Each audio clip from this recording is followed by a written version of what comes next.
quality of service and let people see our value. Right. And then have the data to support the value. It's provide a quality service, so at the lowest level, the principals, the teachers, and the parents see our value. Now you're having data to start showing to funders, and now the funders grow, and the funders just come and speak on our behalf now. Yeah.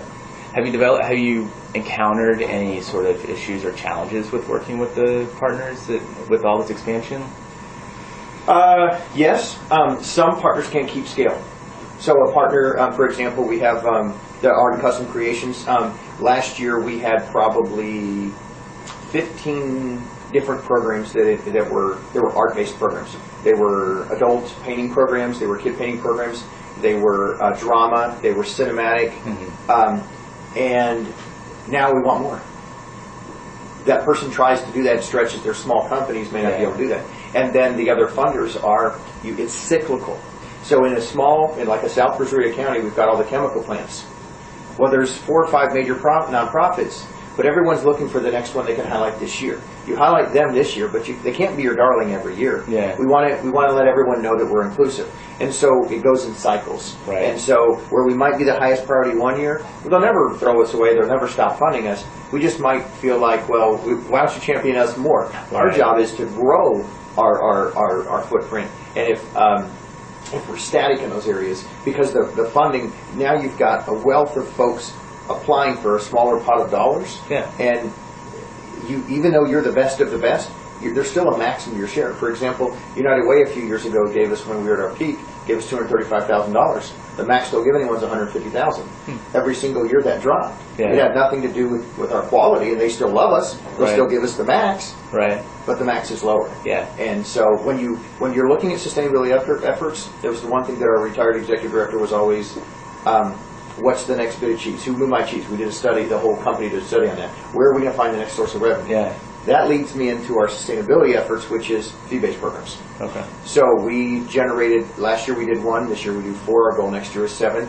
We thought that the Cycle 9 grant was going to end at the end of this year, but it got funded for 2 more years. They went ahead and the state, it was a 3-year grant for our for experienced grantees, but they authorized it for 2 more years.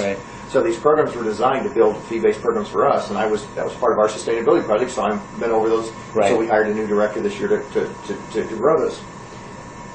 Now, well, we're here for 2 more years. So I'm growing these programs that were supposed to go into these schools and sustain those programs. We're trying to generate revenue on this side to supplement and offset these costs, because now they're losing. The only problem is I go generate a bunch of revenue over here, I take the money over here, and what do they call it? Leveraging dollars. So now those dollars that would have been, that could have grown my programs, are being used for other parts of the company because our costs continue to rise. Inflation and wages continue to increase. So it's a cyclical thing, and so we have to have a business perspective about every decision we make. When it comes to, so at each of your different schools, how do you cultivate sort of a shared vision of what that program should look like at each school with the leadership, with the principal or whoever the leader is you work with? Before we ever allow somebody to apply for a grant, our board member, we have a board member from every school district, which means they have to be upper level leadership, level 2 or above, superintendent or his designee, to be on our board of directors. That person plus the principal is required to sit through a presentation, understand the expectations, and sign an agreement, a pre-agreement. Then they also have to sign a memo of understanding during the grant process, basically saying, I commit to all these types of things. If you want us, and we tell them, my executive director and I were the ones who did the presentations. There are going to be challenges. You have to you are required to X, Y, and Z. You have to give us X number of space, X number of this. You have to refer so many of teachers. You have to refer so many kids. You have to be actively engaged in the disciplinary process. We lay it out. And when they say yes, you know that they understand their commitment. Now, the toughest thing is transition of principals.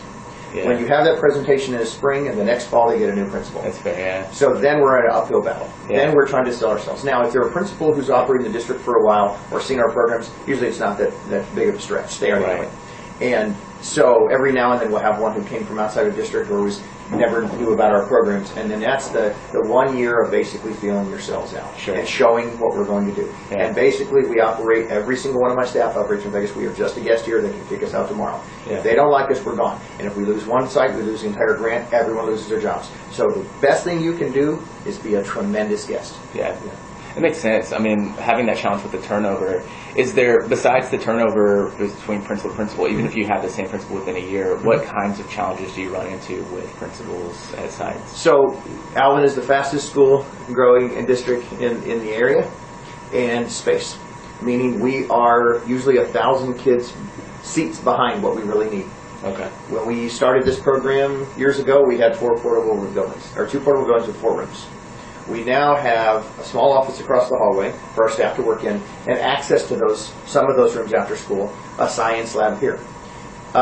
They have limited space as well, so when they have a staff meeting after school, that's usually one of our operational spaces. Yeah. So that would be the first thing. Okay. The second thing would be maybe, I'm trying to think of the challenge I would have. Maybe an undervaluing of the services at a junior high. That would be the second thing. The elementaries would never have this because we're the only game in town. In the secondary, when we get to junior high, we're competing with all of UIL activities, including sports, drama, speech, academic UIL, all that stuff. The kids have so many choices. We're a piece. We're just a piece. Yeah. When you're the only game in town after school, you're pretty popular. When you're one of a piece, you're just a piece. Right. And so the junior highs sometimes tend to look at us differently. So we've had to carve out a unique identity at those campuses to say we're capturing this population of kids, and then we have to go prove it. And we have to retain those kids. The hardest thing to do is to get a junior high kid who's unsuccessful in the classroom to want to stay after school to do academic work. Right. Because the principals at our junior highs, they said, if you do nothing more for me is makeup work. Just do makeup work. So can you talk more about what you mean by like building that identity, that unique identity? Like what does that sort of mean for y'all? We've been very successful this year. We actually had mid-year turnover. One of my, Michael Gutierrez over at, I'm using a specific example, had started our program at Pearland Junior High South, one of our few junior highs that we have we're operating. He'd been with me 12 years. TEA recognized him as Site Director of the Year like 2010 or 11, right? Like he was peak best of the best. And he's been working on his petrochemical certification, so mid-year he left us to go make $70,000 a year. And we don't pay anywhere close to that, so he had to make a decision with his family.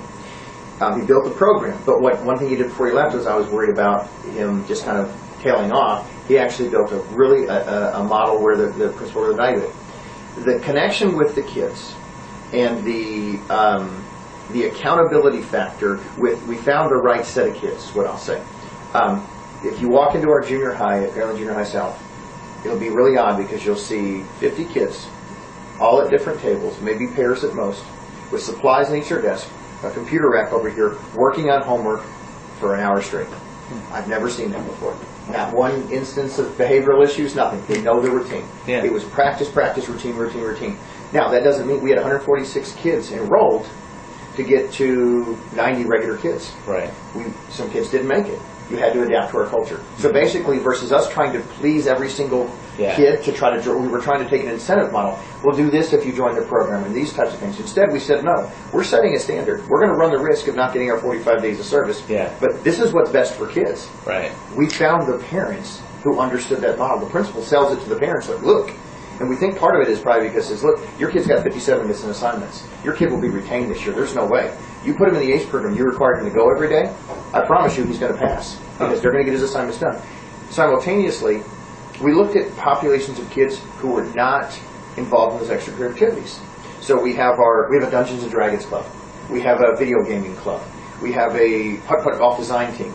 We have clubs that were not effective because at this school specifically, and I'm using that as an example, but it's right across the street at Rodeo Palms, was that the athletes were the most valued. The second most valued are going to be those academic UIL teams. Yeah. Well, beyond that, it's all just a hodgepodge. Right. But you're talking about 20% of your kids. So what with the 80%? And so our target is really the kids who are struggling. You know, I know the legislation supporting this is to close the achievement gap between our minority populations and economically disadvantaged populations. And when we started realizing whatever we did at elementary, it still works in junior high. These same kids were going to elementary and middle school programs, now they're junior high. They still had the expectation of, I have to do my homework first. Right. So we identified the right kids. Are you getting, from those junior highs, are you getting back any like information, data, reporting, something from the principal about what proportion of those kids are behind and then turn it around? Like, do you have some sense as to what proportion that is? I can say that the model that we used, we have internal data that we have to do. We have to track their grades. And so in the Text 21st system, we have to get their grades and grades